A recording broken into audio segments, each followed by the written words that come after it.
नमस्कार, India news देख रहे हैं आप। मैं हूं आपके साथ पराग गुप्ता। एक नजर फटाफट खबरों पर। बीजेपी पश्चिम बंगाल, असम, पुडुचेरी, तमिलनाडु और केरल विधानसभा चुनाव के लिए इसी सप्ताह उम्मीदवारों की पहली सूची जारी करेगी।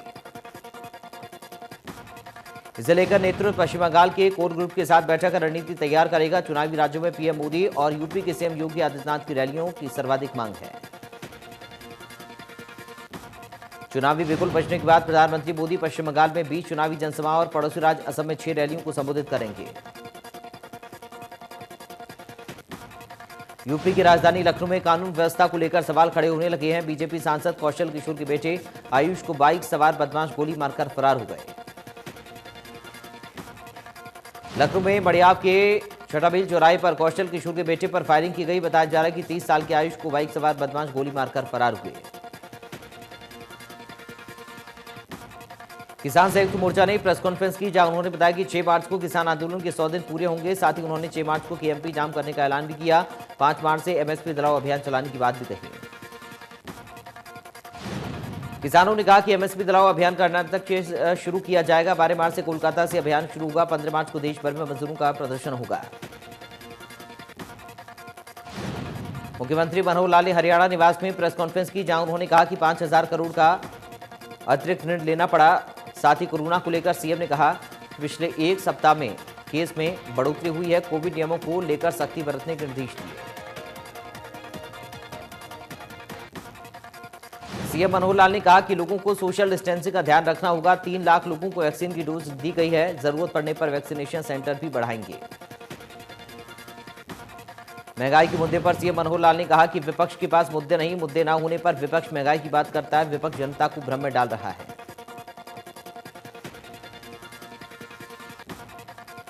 हरियाणा के गृह मंत्री अनिल विज ने कांग्रेस पर निशाना साधते हुए कहा, कांग्रेस में सच बोलना पाप है। गुलाम नबी आजाद ने प्रधानमंत्री मोदी की तारीफ क्या कर दी।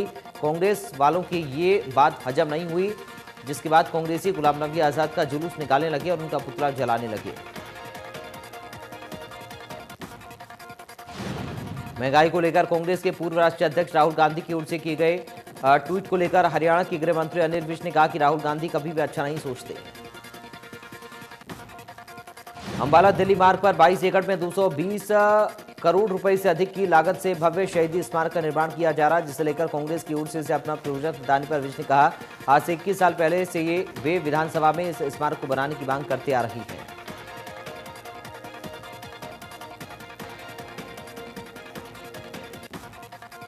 हरियाणा के गृह मंत्री अनिल विज ने फुटबॉल स्टेडियम में निर्माण कार्यों की समीक्षा की। इसके साथ साथ फुटबॉल खेल से जुड़े अंबाला के पुराने और नए खिलाड़ियों के साथ बैठक आयोजित करके उनसे बातचीत की।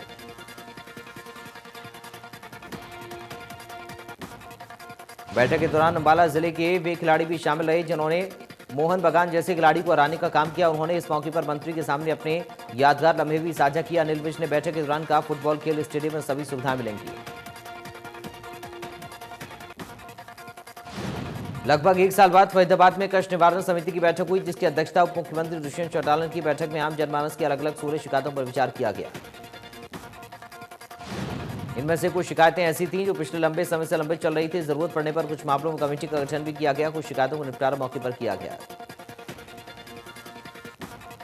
बैठक के बाद पत्रकारों से बात करते हुए दुष्यंत चौटाला ने 5 तारीख से शुरू हो रहे बजट सत्र को लेकर काफी उम्मीद जताई। दुष्यंत चौटाला के मुताबिक सरकार ग्लोबल सिटी से लेकर पंचग्राम योजना और खेलो इंडिया को बढ़ावा देने के लिए प्रावधान करेगी।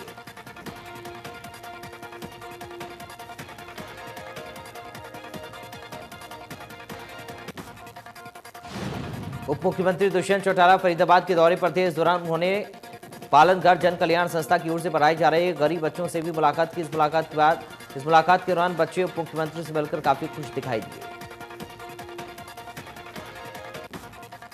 जेजेपी नेता दिग्विजय चौटाला ने अपने चाचा अभय चौटाला पर तंज कसते हुए कहा कि उन्हें इस बात की शंका है कि जिस गति से वे अपने आप को अवार्ड दे रहे हैं, कहीं कल इलाहाबाद में होने वाली किसान पंचायत में वे अपने आप को भारत रत्न का अवार्ड न दे दें।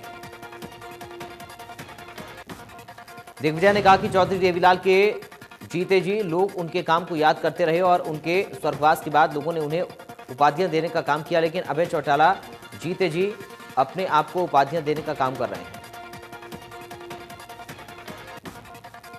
दिग्विजय चौटाला ने अभय चौटाला पर दुष्यंत चौटाला के खिलाफ षड्यंत्र रचने का आरोप लगाया। कहा, उनकी खुद की राजनीति तो शून्य पर है और दुष्यंत अपने संघर्ष के बलबूते बहुत आगे चले गए। अब दुष्यंत को किस तरह पीछे खींचा जाए, इसका भी षड्यंत्र रच रहे हैं।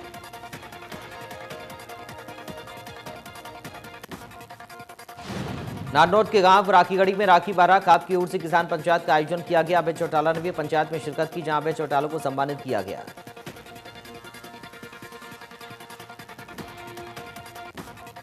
कैथल में बीजेपी के खिलाफ निकाला गया रोष मार्च। बीजेपी पर बरसते हुए कांग्रेस के राष्ट्रीय महासचिव रणदीप सुरजेवाला ने बैलगाड़ी पर बैठकर रोष मार्च निकाला। कैथल में कांग्रेस का किसान मजदूर सम्मेलन हुआ, जिसमें प्रदेश कांग्रेस प्रभारी विवेक बंसल और कांग्रेस महासचिव रणदीप सुरजेवाला पहुंचे। इस दौरान प्रदेश कांग्रेस अध्यक्ष कुमारी सैलजा नहीं दिखी। पूर्व सांसद श्रुति चौधरी ने किसान धरने को समर्थन देते हुए कहा कि किसान जब खड़ा होता है तो बड़ी बड़ी हुकूमतें गिरा देता है। उन्होंने कहा कि इस आंदोलन में कई किसानों ने शहादत दी है और किसान मजबूर होकर सरकार से अपना हक मांग रहे हैं।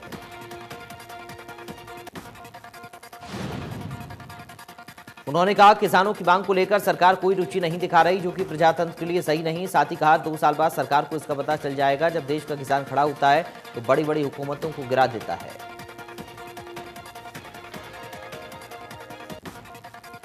बल्लभगढ़ में वरिष्ठ कांग्रेसी नेता जगन जागर को पुलिस ने नजरबंद किया। ग्रीवेंस कमेटी की मीटिंग के चलते एहतियात के तौर पर यह किया गया। नादौर में सतोल काप के फैसले के बाद ज्यादातर किसानों ने सहकारी समिति को 100 रुपए प्रति लीटर से कम में दूध नहीं दिया। सतोल काप ने फैसला लिया था कि 1 मार्च से 100 रुपए लीटर दूध दिया जाएगा। दूध उत्पादकों ने कहा कि सहकारी समितियों ने 100 रुपए में दूध लेने से मना कर दिया, इसलिए हमने उनको दूध नहीं दिया। हम खाप पंचायत के फैसले पर अडिग हैं।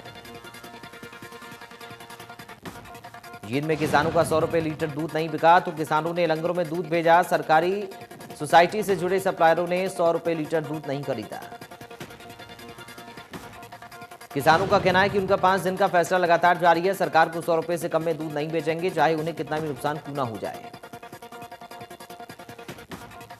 कृषि कानूनों को रद्द कराए जाने को लेकर 3 महीने से भी ज्यादा समय से झज्जर दिल्ली सीमा के टिकरी बॉर्डर पर किसानों का आंदोलन जारी है। किसानों ने टिकरी बॉर्डर पर अब पक्का निर्माण शुरू कर दिया है। धरना स्थल पर पक्के कमरों का निर्माण किया जा रहा है। किसानों का कहना है कि इन कमरों में कूलर और पंखे भी लगाए जाएंगे। सर्दियों की तरह गर्मियां भी सड़क पर ही बिताएंगे। किसान आंदोलन का समर्थन करने के लिए तमाम लोग दिल्ली के सिंध बॉर्डर पर जा रहे हैं। इसी कड़ी में फतेहगढ़ साहिब से विश्वविद्यालय में पढ़ने वाले बच्चे मैराथन करते हुए सिंघू बॉर्डर के लिए रवाना हुए।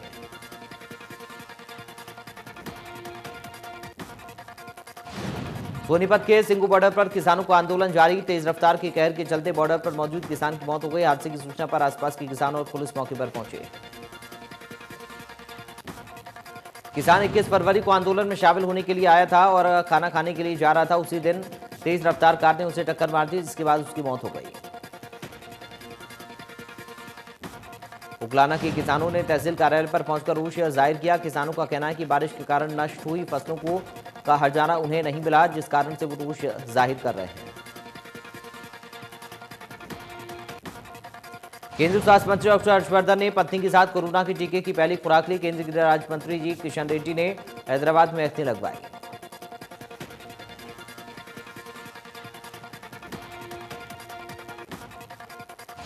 कोरोना के मामले कम होने के बाद अब फिर से बढ़ने लगे। करनाल में एक ही स्कूल में 54 कोरोना के मामले सामने आने के बाद अभिभावकों में खौफ का माहौल है।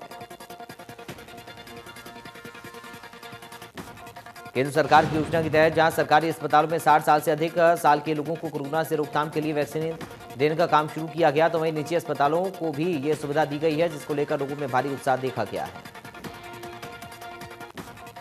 कुरुक्षेत्र में लोग बिना किसी डर के वैक्सीन लगवा रहे हैं। सरकारी अस्पताल में बुजुर्ग और 45 साल से ज्यादा उम्र वाले गंभीर रोगियों का टीकाकरण बड़ी तेजी से चल रहा है। वैक्सीन लगवाने वाले लोगों ने कहा कि शुरू में तो उन्हें भी डर लग रहा था, लेकिन अब वो बेझिझक होकर वैक्सीन लगवा रहे हैं। इसमें बिल्कुल भी डरने की जरूरत नहीं। मुख्यमंत्री और हरियाणा पुलिस के एडीजीपी के आदेश के बाद पुलिस कोरोना नियमों को लेकर एक बार फिर हरकत में आ गई है। पूरे हरियाणा में 15 मार्च तक विशेष अभियान चलाने का फैसला लिया गया है। इस अभियान में बिना मास्क के घूम रहे लोगों पर सख्ती की जाएगी और जुर्माना वसूला जाएगा। फतेहाबाद में सख्ती का असर दिखा। पुलिस कर्मचारियों ने बिना मास्क घूम रहे लोगों की चालान काटी, उन्हें जागरूक किया। पुलिस अधीक्षक के आदेश पर सिरसा में पुलिस ने मास्क जागरूकता अभियान चलाया, लोगों को मास्क पहनने के लिए जागरूक किया। पुलिस की टीम सुभाष चौक पर पहुंची और लोगों को मास्क लगाने के लिए प्रेरित किया। इस दौरान लोगों में पुलिस की ओर से फ्री में मास्क बांटे गए। प्रदेश भर में जेबीटी परीक्षाओं का आगाज हो चुका है। पहले दिन मर्सी चांस की परीक्षा थी। इस परीक्षा में प्रदेश भर में 27 परीक्षा केंद्रों पर 1,01,000 परीक्षार्थियों ने परीक्षा दी। इस दौरान बोर्ड अध्यक्ष डॉक्टर जगबीर सिंह ने हिसार स्थित परीक्षा केंद्रों का औचक निरीक्षण किया। डॉक्टर जगबीर सिंह ने बताया कि परीक्षाओं के नकल रहित संचालन के लिए 27 उड़न दस्ते बनाए गए हैं। इन परीक्षाओं में प्रतिरूपण के मामले मिलने पर परीक्षार्थी को नोट फिट फॉर डिप्लोमा घोषित किया जाएगा। भिवानी में स्कूली छात्राओं ने यूथ पार्लियामेंट का आयोजन कर भारतीय संसद की कार्यप्रणाली को दर्शाया। भिवानी के पंचायत भवन में मॉक पार्लियामेंट के आयोजन के दौरान पार्लियामेंट में वही कार्रवाई देखने को मिली जो दिल्ली के संसद भवन में चलती है। सिलेंडर के बढ़े हुए दामों से गृहिणियां भी परेशान हैं और आम लोग भी। अंबाला में लोगों ने सरकार से महंगाई कम किए जाने की गुहार लगाई। साल 2021 की शुरुआत से लेकर अब तक रसोई गैस सिलेंडर 125 रुपये महंगा हो गया है। 1 जनवरी को इसकी कीमत 694 रुपये थी। गृहिणियों का कहना है कि गैस के बढ़े दाम से उनकी रसोई का पूरा बजट बिगड़ गया है। हिसार में जिला स्वास्थ्य अधिकारी डॉक्टर रत्ना भारती ने आयुष्मान वैन को हरी झंडी देते हुए फील्ड के लिए रवाना किया। जिला स्वास्थ्य अधिकारी डॉक्टर रत्ना भारती ने कहा कि यह विश्व की सबसे बड़ी स्वास्थ्य योजना है। पीएम मोदी के टिप्स ने छात्रों की सोच बदली है। छात्र बिना दबाव और सही प्रबंधन से परीक्षा में टॉप कर रहे हैं। करनाल के नेगदू स्कूल की छात्रा खुशबू ने कहा कि पीएम मोदी से मिलकर उन्हें सकारात्मक बदलाव आए हैं। साल 2020 में मन की बात में देश के प्रधानमंत्री मोदी से मन की बात कार्यक्रम में पीएम मोदी ने कई छात्रों को शिक्षा के प्रति टिप्स दिए थे। उनमें से एक करनाल के नेगदू की छात्रा खुशबू भी शामिल थी। गुरुग्राम नगर निगम ने निगम आपके द्वार कार्यक्रम की शुरुआत की। इस कार्यक्रम के तहत मेयर मधु आजाद और अधिकारी जनता दरबार में लोगों की समस्या सुनते हैं और उनका मौके पर ही समाधान करते हैं। कुछ समस्याओं को मौके पर ही निपटारा नहीं हो पाता तो उन समस्याओं के समाधान के लिए 1 सप्ताह के अंदर निपटारा करने का आश्वासन दिया जाता है। हरियाणा पीडब्ल्यूडी कर्मचारी संघ संबंधित राज्य कर्मचारी संघ के सदस्यों ने एक बैठक की। इस दौरान लंबित मांगों को लेकर विचार विमर्श किया गया। कर्मचारियों ने एकमत होकर हरियाणा राज्य कर्मचारी संघ की समझौता तोड़ते हुए सब कर्मचारी संघ में शामिल होने का निर्णय लिया। कर्मचारियों का कहना है कि कमजोर नेतृत्व के कारण उनकी मांगों पर विचार विमर्श नहीं हो रहा है। इस मौके पर सर्व कर्मचारी संघ के जिला प्रधान मदन लाल खोत ने सभी कर्मचारियों को आश्वस्त किया कि उनकी मांगों को लेकर संघर्ष किया जाएगा। भिवानी में राष्ट्रीय कला मंच की ओर से चौधरी बंसीलाल विश्वविद्यालय में कवि सम्मेलन का आयोजन किया गया। इस कार्यक्रम में कई कवियों ने शिरकत की। इस कार्यक्रम में अध्यक्षता डॉक्टर रमाकांत शर्मा ने की, जो कि बताया कि मानव वरिष्ठ साहित्यकार हैं।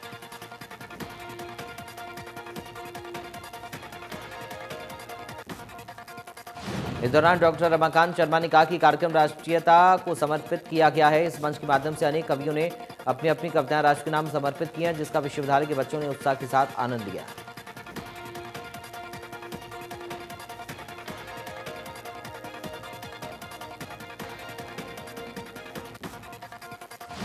भिवानी में वुमेन वीक के तहत भीम स्टेडियम में पिंकाथन का आयोजन किया गया, जिसमें छात्राओं ने हिस्सा लिया। इस दौरान एनीमिया रोधी वैन को हरी झंडी दिखाकर रवाना किया गया।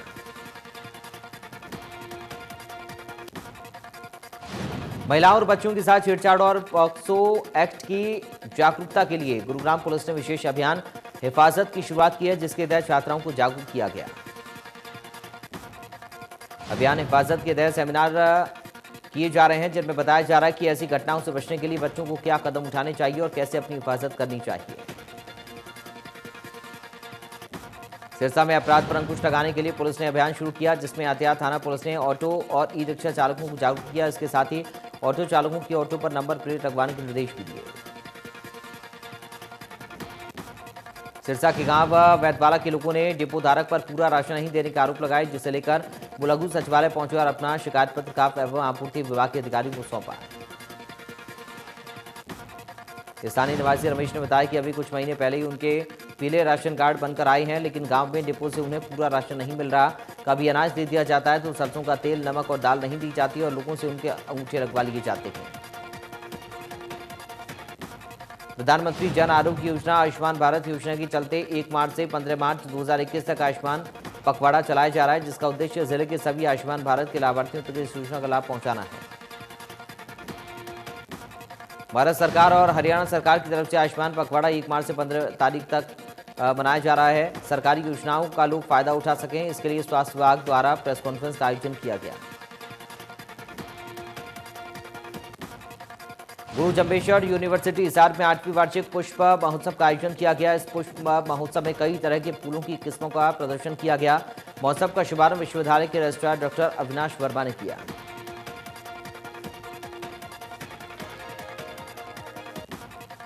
भवानीखेड़ा के तोशाम रेलवे फाटक से करीब 800 मीटर तक तोशाम की ओर जाने वाले मार्ग का कोई निर्माण कार्य नहीं होने से नाराज शहरवासियों ने मार्ग को जाम कर दिया। सरकार और प्रशासन के खिलाफ जमकर नारेबाजी की।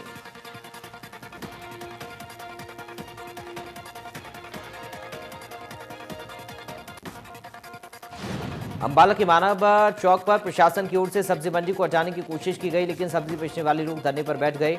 इस दौरान किसान यूनियन ने भी मौके पर पहुंचकर रेहड़ी फड़ी वालों को समर्थन दिया।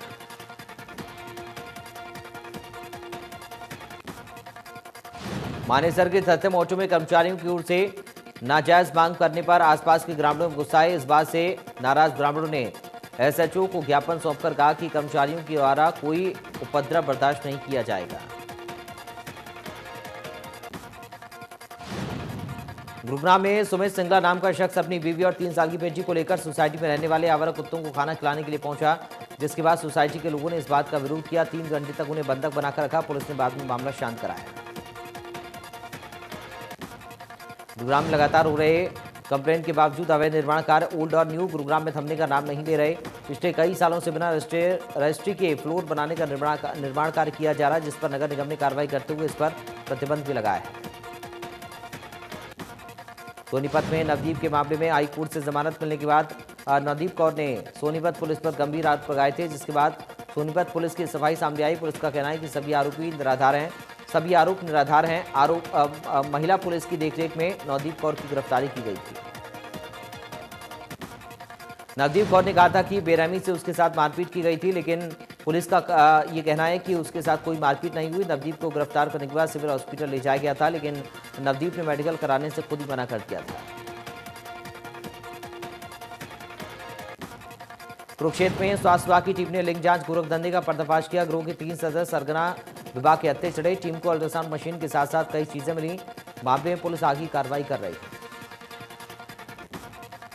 महम में बीती रात छापेमारी कर 8 बिजली चोरों को पकड़ा गया, जिनमें 1,75,000 रुपये जुर्माना वसूला गया। मामले में एसडीओ सुरेश हुड्डा ने बताया कि अब दिन रात बिजली चोरी पकड़ी जाएगी। साइबर सिटी में हथियार के बल पर लाखों की लूट करने वाले 4 बदमाशों को पुलिस ने काबू किया। चारों मेवात के जोरासी गांव के रहने वाले हैं और बीते काफी समय से हथियार के बल पर लूट की वारदातों को अंजाम देते आ रहे हैं। गुआना में 5 दिन पहले हुई एक ज्वेलर की दुकान में 20 लाख से ज्यादा की सोने चांदी के आभूषणों की लूट मामले में अब तक आरोपी फरार है। मामले में सभी व्यापारियों ने मिलकर गुआना के एएसपी से मुलाकात की और जल्द से जल्द आरोपियों की गिरफ्तारी की मांग की। एक 21 साल की युवती के साथ 5 बदमाशों ने मिलकर गैंगरेप किया। युवती को बदमाशों ने दिल्ली के एक होटल में ले जाकर उसके साथ गैंगरेप किया। बदमाशों ने युवती को धमकी भी दी कि अगर ये बात उसने किसी को कही तो उसकी हत्या कर देंगे। युवती ने इस बात की शिकायत पुलिस से की। पुलिस ने पीड़िता के बयान के आधार पर सभी आरोपियों के खिलाफ मामला दर्ज किया। तलाश शुरू। यूपी के हाथरस में बेटी से छेड़छाड़ की शिकायत करने के पिता को महंगा पड़ गया। शिकायत से चिढ़े शौदों ने लड़की के पिता पर कई राउंड गोलियां चलाकर उसकी निर्मम हत्या कर दी। पिता ने शौदों के खिलाफ अपनी बेटी से छेड़छाड़ की शिकायत थाने में की थी। इससे बौखलाए दबंगों ने खेत में जाकर उसकी गोली मारकर हत्या की। फायरिंग से खेत में काम करे मजदूरों में भगदड़ मच गई। पंचकुला से इंसानियत को शर्मसार करने वाला मामला सामने आया। सेक्टर 20 में 35 साल के व्यक्ति ने महज 4.5 साल के बच्चे के साथ कुकर्म किया। बच्चे ने परिजनों को जब इस बारे में बताया कि वारदात का खुलासा हुआ, परिजनों ने मामले की शिकायत पुलिस को दी। पुलिस ने बच्चे का मेडिकल करवाकर मामला दर्ज किया। पलवल के गांव नगला हजानपुर में नाबालिग के साथ दुष्कर्म करने वाले आरोपी पड़ने गई पुलिस पर गांव वालों ने हमला कर दिया। 5 पुलिसकर्मी घायल, एक की हालत गंभीर। गुआना में बीजेपी मंडल अध्यक्ष के बड़े भाई पर जानलेवा हमला हुआ। 7 से 8 युवकों ने वारदात को अंजाम दिया। सभी युवकों के पास लोहे की रॉड, बेल्ट और डंडे थे। दुकान के बाहर खड़ी बाइक को लेकर पीड़ित और 2 युवकों में कहासुनी हुई थी। दोनों युवकों ने उसे धमकी दी थी। पूरी वारदात दुकान के बाहर लगे कैमरे में कैद हो गई। गुआना रोहतक पानीपत रोड पर गांव चिड़ाना के पास एक तेज रफ्तार ट्रक ने 2 लोगों को टक्कर मार दी, जिससे दोनों की मौके पर मौत हो गई। पुलिस ने मामला दर्ज कर कार्रवाई शुरू की। रेवाड़ी के हंसनगर में एक मकान के कमरे में शॉर्ट सर्किट से आग लग गई। हादसे में एक शख्स की मौके पर मौत हो गई, दूसरा गंभीर रूप से घायल अस्पताल पहुंचाया, लेकिन इलाज के दौरान उसने भी दम तोड़ दिया। जींद में सड़क हादसे में 2 लोगों की मौत हो गई। देर रात तेज रफ्तार गाड़ी ने बाइक को टक्कर मार दी, जिसके बाद दोनों को अस्पताल में भर्ती करवाया गया, जहां डॉक्टर ने उन्हें मृत घोषित कर दिया।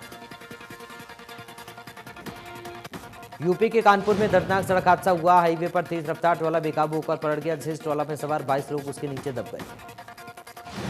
दुर्घटना में 6 लोगों की दर्दनाक मौत हो गई। 16 मजदूरों को कड़ी मशक्कत के बाद किसी तरह निकाला जा सका। इनमें से 8 मजदूरों को गंभीर चोट आई, एक की हालत नाजुक। सभी मजदूर हमीरपुर जिले के रहने वाले हैं, जो इटावा की ओर जा रहे थे। इन सभी को इटावा में कोयला चनाई का काम मिला था, जिसके लिए हमीरपुर से निकले थे। हिंदी फिल्म मेरा फौजी कॉलिंग के स्टार कास्ट ने सीएम मनोहर लाल से मुलाकात की। एक हिंदुस्तानी फौजी के शौर्य और उससे समर्पित परिवार की कहानी पर आधारित इस फिल्म के अभिनेता शरवण जोशी, राजा विक्रम सिंह समेत अन्य स्टार कास्ट ने मुख्यमंत्री से मुलाकात की।